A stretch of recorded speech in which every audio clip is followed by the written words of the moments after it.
Llevaba ya varias horas conduciendo sin parar, y la espalda me dolía como si llevara cargando piedras todo el camino.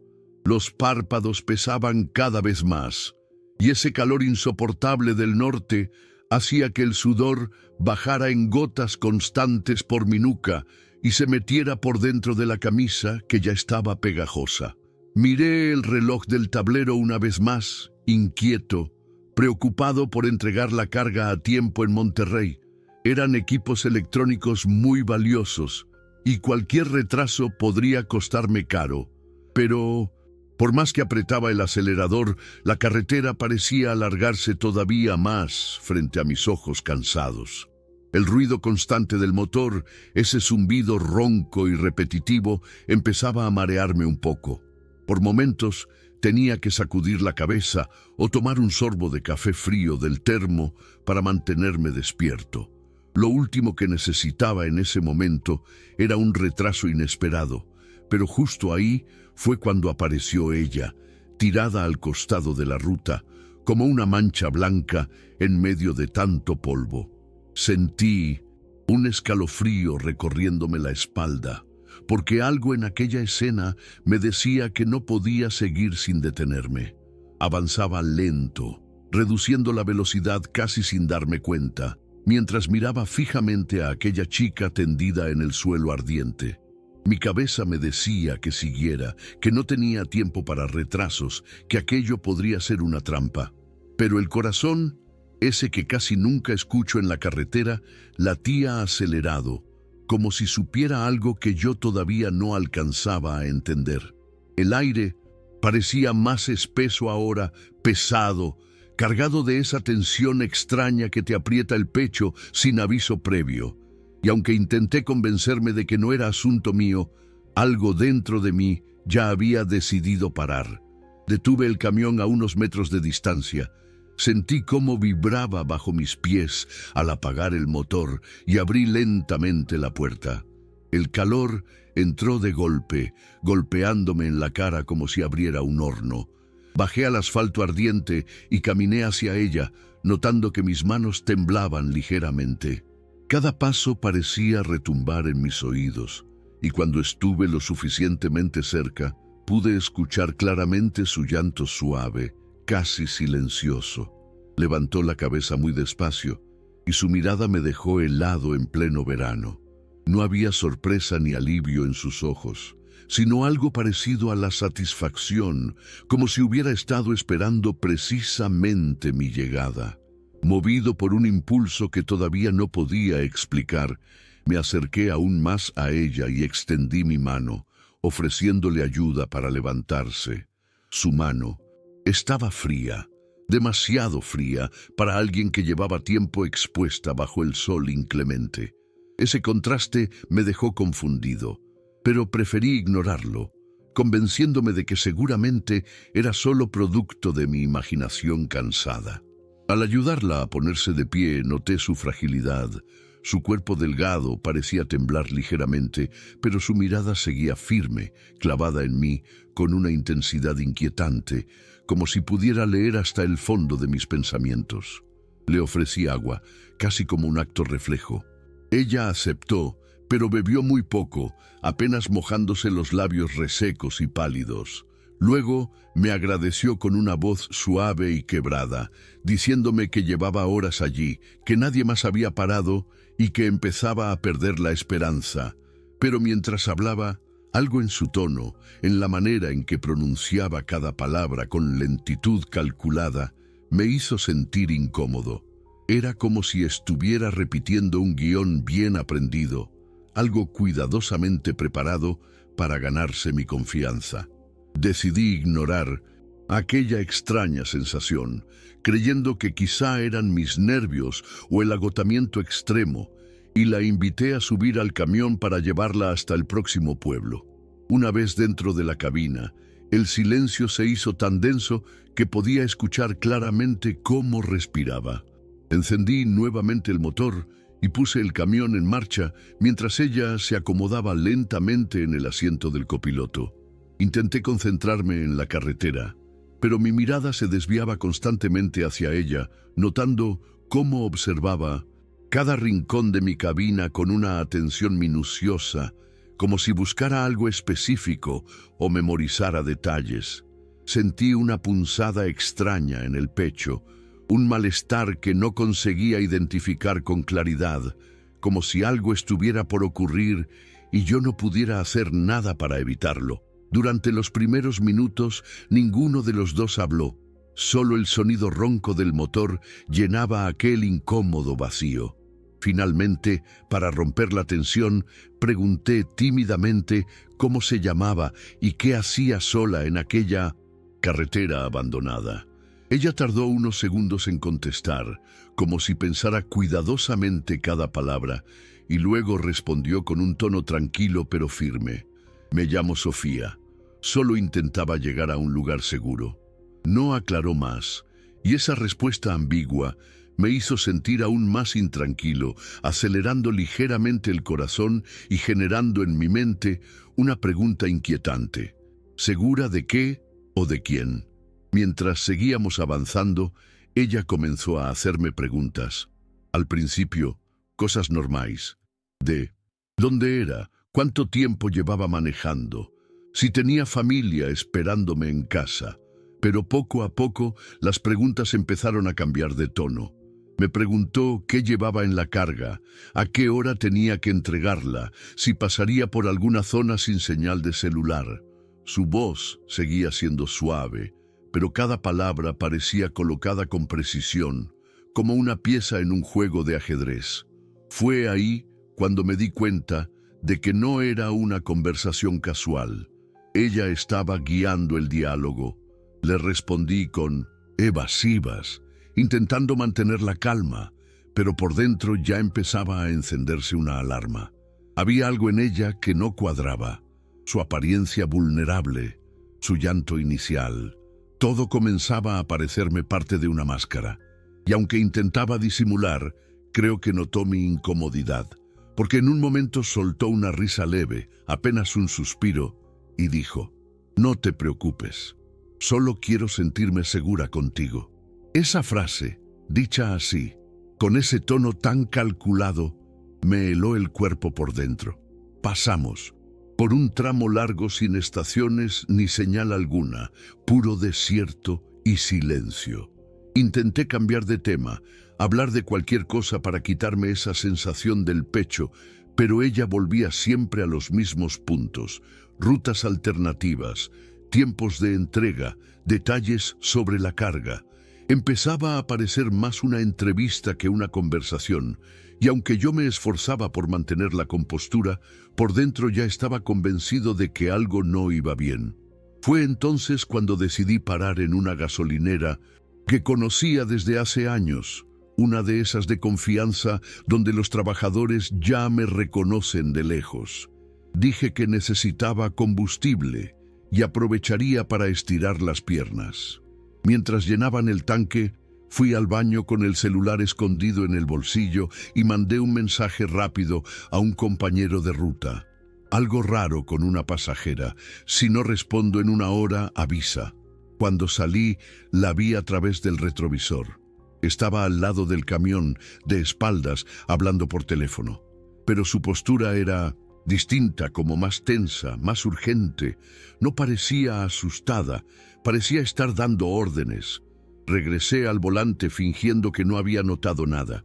Ella subió de nuevo, ahora un poco más seria, y guardó su celular sin decir palabra. Encendí el camión y retomamos la carretera, pero mi mente ya no estaba tranquila. Empecé a repasar cada movimiento, cada palabra, cada gesto. Todo encajaba demasiado bien, como si esa situación hubiera sido planeada con tiempo. Aceleré un poco más de lo normal, buscando llegar rápido a un tramo que conocía bien, con varias salidas secundarias. Era como si algo dentro de mí me gritara que estuviera listo para cualquier cosa. No pasaron ni 20 minutos cuando los vi. 2 camionetas aparecieron detrás, una blanca y otra gris, a toda velocidad, acercándose con demasiada confianza. Mi corazón empezó a golpear fuerte contra el pecho. Miré a Sofía de reojo esperando que reaccionara con sorpresa, miedo, cualquier cosa, pero no. Su rostro estaba sereno, como si nada la sorprendiera, como si aquello ya lo hubiera previsto. No dijo una sola palabra, solo se acomodó en el asiento y miró hacia el frente con una calma que me pareció insoportable. Ahí supe, sin lugar a dudas, que yo no había rescatado a una víctima. Había dejado subir al enemigo. Mi instinto de viejo camionero se activó al instante. Bajé una marcha, aceleré con fuerza y tomé la primera salida de terracería que conocía de memoria, un camino secundario que no salía en ningún GPS moderno, pero que más de una vez me había salvado de atascones o retenes inesperados. El polvo se levantó como una nube espesa detrás de mí, y por el retrovisor vi cómo las camionetas dudaban antes de seguirme. Una lo hizo, la otra se quedó en la carretera, como si esperara instrucciones. Sofía se aferró al asiento con una mano mientras la otra buscaba algo en su bolso. Sentí un escalofrío subirme por la nuca. No le dije nada. Solo apreté más fuerte el volante, esquivando piedras, metiéndome entre la maleza y rezando bajito para que el camión aguantara. El motor rugía como si entendiera lo que estaba en juego. Cada curva, cada bache, era una lucha por mantener el control. Y ella, ahí sentada, sin miedo, sin una gota de sudor, como si todo esto fuera parte de una ruta conocida. Fue en ese momento que lo entendí con claridad. Yo era la carga. No sé cuánto tiempo estuve manejando por ese camino viejo, pero sentí que fueron horas. En realidad, quizás no fue más de 15 minutos, pero cuando uno tiene miedo, el tiempo se estira como chicle. El corazón me latía en la garganta y cada ruido extraño del motor lo sentía como un presagio. Al final, tomé un atajo que desembocaba en una zona más rural, donde sabía que había una pequeña comunidad y algunas casas dispersas. Era mi última carta. Cuando por fin salimos del tramo de tierra y pisamos asfalto otra vez, no había rastro de las camionetas. Me estacioné frente a un rancho viejo, bajé del camión y le dije con firmeza: «Aquí te dejo, Sofía. No me preguntes por qué, solo bájate». Ella me miró como si ya supiera que ese era el final. No protestó, no lloró, no pidió explicaciones. Solo asintió, bajó con su bolso y se quedó allí de pie, viéndome como si quisiera memorizar mi rostro. Esa mirada todavía la tengo clavada. No era odio ni tristeza, era algo peor, era vacío. Volví a subir al camión con las piernas temblando, como si de pronto el cuerpo sintiera todo el peso de lo vivido. Cerré la puerta con fuerza, encendí el motor y salí de ahí sin mirar atrás. Durante varios kilómetros no pude dejar de revisar los espejos, esperando ver otra vez esas camionetas o, peor aún, a ella. Pero la carretera estaba vacía, silenciosa, como si el mundo hubiera hecho una pausa. Solo el zumbido del motor y el golpeteo del viento en los espejos me recordaban que seguía vivo y en movimiento. Pasaron unos 20 minutos hasta que me atreví a respirar con calma. Apreté el volante con las dos manos, más por necesidad emocional que por manejo. No sabía qué había sido todo eso, ni por qué me había tocado justo a mí. Lo único que tenía claro era que si no hubiera tomado esa desviación, quizás no estaría contando esto ahora. Me sentí sucio, invadido, usado, y al mismo tiempo agradecido por haber reaccionado a tiempo, pero el miedo, ese no se fue. Se me quedó pegado al pecho como el sudor seco a la camisa. Cuando por fin llegué al destino, con casi una hora de retraso, el encargado de recibir la carga notó algo raro en mi cara. Me preguntó si todo estaba bien y le dije que sí, que solo había sido un problema con el tráfico. No quise hablar, no en ese momento. Descargaron el camión y me dieron los papeles, pero yo ya no estaba allí. Mi mente seguía en esa curva de terracería, en ese momento exacto en que supe que todo podía haberse ido al carajo en cuestión de segundos. Esa noche, al estacionar el camión en el patio del paradero donde suelo dormir, me quedé un buen rato sentado en la cabina, en silencio. No encendí el radio, no miré el celular. Solo me quedé ahí, sintiendo cómo la oscuridad me envolvía por completo. Me pregunté cuántos más, como yo, habrán caído en algo así. ¿Cuántos confiaron, por humanidad, por impulso, y terminaron pagando caro? Porque lo que más dolía no era el susto, era la traición. Pensar que quise ayudar, pensar que supe, desde el primer segundo, que había algo raro, y aún así paré. Esa noche no dormí bien. Cada vez que cerraba los ojos, veía su rostro, no el del principio, cuando lloraba en la orilla del camino. No, veía el otro, el del final, ese rostro vacío, sin emociones, que me miraba como si yo fuera solo una parte de algo más grande, algo que nunca entendería, como si yo hubiera sido una pieza útil en un plan que ni siquiera era personal. Y eso me rompía por dentro, porque uno se acostumbra a muchas cosas en esta vida, pero a desconfiar de todo y de todos, eso te va matando lento. Desde ese día no volví a parar por nadie, ni por mujeres, ni por niños, ni por nadie que parezca necesitar ayuda. Y eso también duele, porque siento que esa experiencia me quitó algo que me gustaba tener, la voluntad de ayudar, de confiar.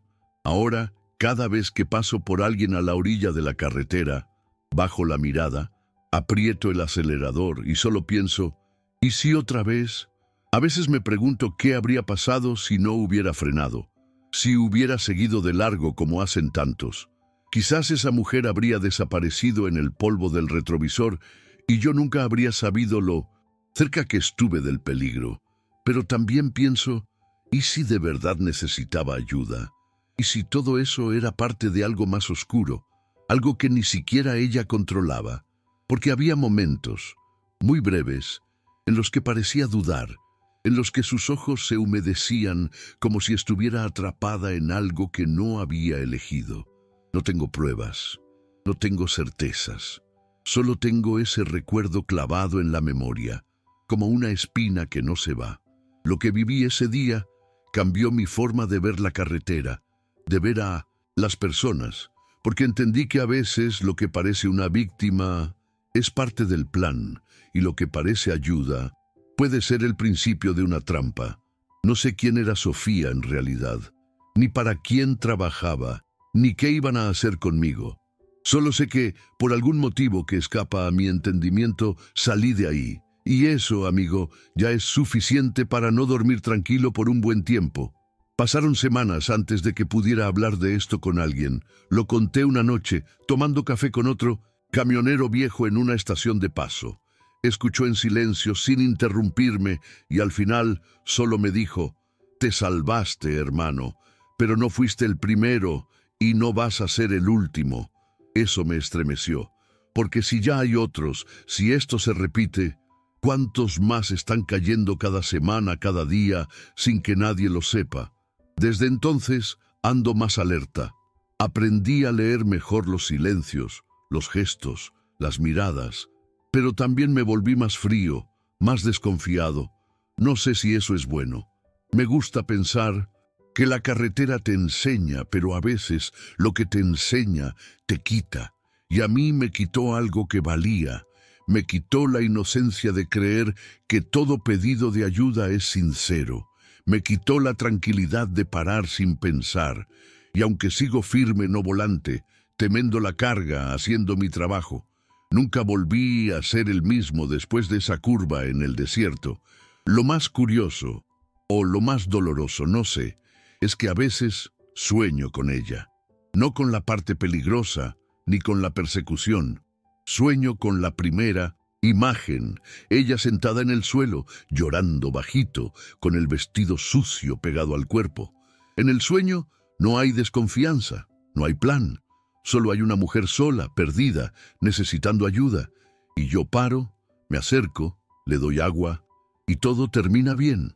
Me despierto con el corazón apretado, deseando que esa hubiera sido la versión real. Pero la vida no es así. Y la carretera, mucho menos. No hay finales limpios, hay curvas mal señalizadas, encuentros que te marcan y decisiones que uno toma con el corazón en la mano. No me considero ni héroe ni víctima, solo un hombre común haciendo lo que muchos harían, detenerse por alguien en apuros. Solo que a veces ayudar cuesta caro y nadie te prepara para eso. A veces me pregunto si ella también recuerda ese día, si al menos una parte de ella sintió culpa, o si para ella solo fui un nombre más en una lista, una cara más que tenía que cumplir su parte del plan.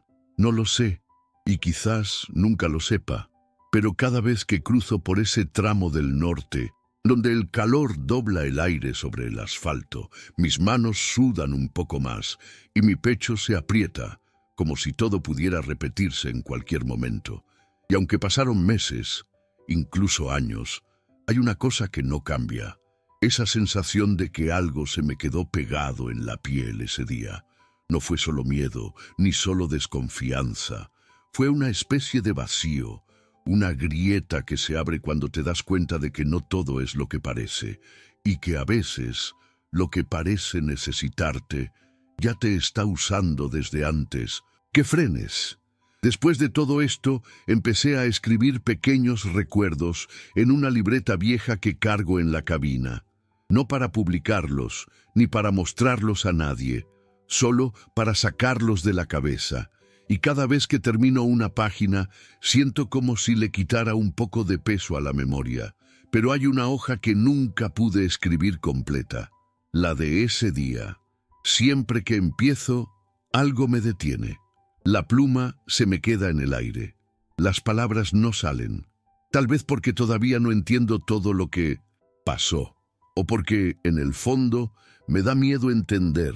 Me da miedo mirar hacia atrás y darme cuenta de que estuve mucho más cerca del final de lo que creo. Porque si ese plan hubiera funcionado, si no hubiera conocido esa salida de tierra, si mi instinto hubiera tardado 5 segundos más, quién sabe dónde estaría, o si siquiera estaría. Desde entonces, cada vez que alguien me pregunta por historias raras de la carretera, me quedo callado un momento. Pienso en contar esta, pero casi nunca lo hago. No porque no quiera, sino porque no sé por dónde empezar sin que parezca invento, porque si yo lo escuchara de otro, quizás también dudaría. Y eso es lo más jodido de todo, que cuando vivís algo así, ni vos mismo sabés si fue real, o si fue una advertencia que te mandó la vida. Lo único que sé con certeza es que desde ese día ya no manejo igual, ya no miro igual a la gente al costado del camino, ya no confío como antes, y me duele admitirlo, porque me gustaba ser ese tipo que paraba sin pensar, que ofrecía agua, sombra, una palabra, pero ahora miro 2 veces, y muchas veces sigo de largo, con el corazón apretado y los nudillos blancos en el volante. Anoche, mientras descansaba en una pensión cerca de Zacatecas, vi por la ventana a una joven sentada sola frente a la ruta. Por un segundo se me paralizó el cuerpo. El reflejo fue el mismo, esa mezcla de miedo, memoria y una voz interior diciendo, no otra vez. No sé quién era, ni qué hacía ahí, pero tampoco quise saber. Cerré la cortina, me acosté boca arriba y me quedé en silencio largo rato, escuchando apenas el zumbido del ventilador viejo. No te voy a mentir, a veces me siento cobarde, a veces pienso que me volví el tipo que deja pasar al que necesita, pero también me digo que estar vivo para contarlo ya es bastante, que hay batallas que uno gana simplemente sobreviviendo, y que hay encuentros que no estaban destinados a ser salvación, sino advertencia. Si alguna vez viviste algo parecido o crees que estas cosas pasan por algo, comenta acá abajo. Este canal está empezando y cada historia que compartimos es un pedacito de lo que somos en la ruta. Si podés, deja un like, suscríbete y manda este video a alguien en quien confíes. Gracias por escuchar hasta el final. De verdad.